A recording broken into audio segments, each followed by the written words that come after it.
कभी भारत भूमि पर एक ऐसा सम्राट हुआ जिसका नाम सुनते ही लोग कांप उठते थे।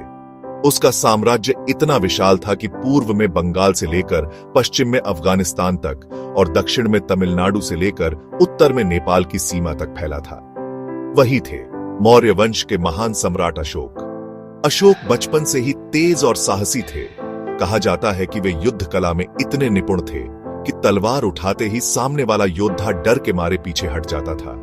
उनके पिता बिंदुसार और दादा चंद्रगुप्त मौर्य ने मौर्य साम्राज्य की नींव रखी थी। लेकिन अशोक का जीवन सिर्फ युद्ध और जीत की कहानी नहीं है। असली कहानी तो शुरू होती है कलिंग युद्ध से। कलिंग आज का उड़ीसा। ये राज्य मौर्यों के अधीन नहीं था। अशोक ने इसे जीतने के लिए भीषण युद्ध छेड़ा। मैदान में खून की नदियां बह गईं, लाखों सैनिक मारे गए, हजारों परिवार उजड़ गए।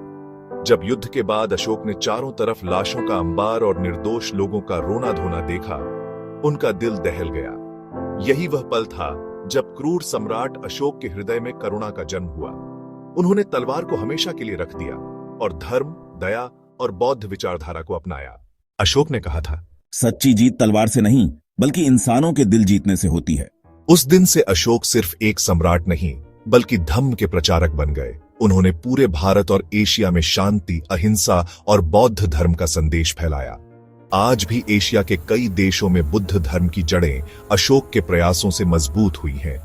युद्ध प्रिय अशोक से लेकर धम्माशोक बनने तक की यह यात्रा हमें यह सिखाती है कि शक्ति का असली उपयोग विनाश में नहीं बल्कि मानवता की रक्षा में है। आज जब हम अशोक चक्र को अपने तिरंगे में देखते हैं तो हमें याद आता है कि एक सम्राट ने तलवार छोड़कर शांति का रास्ता चुना और पूरी दुनिया के लिए एक मिसाल बन गया।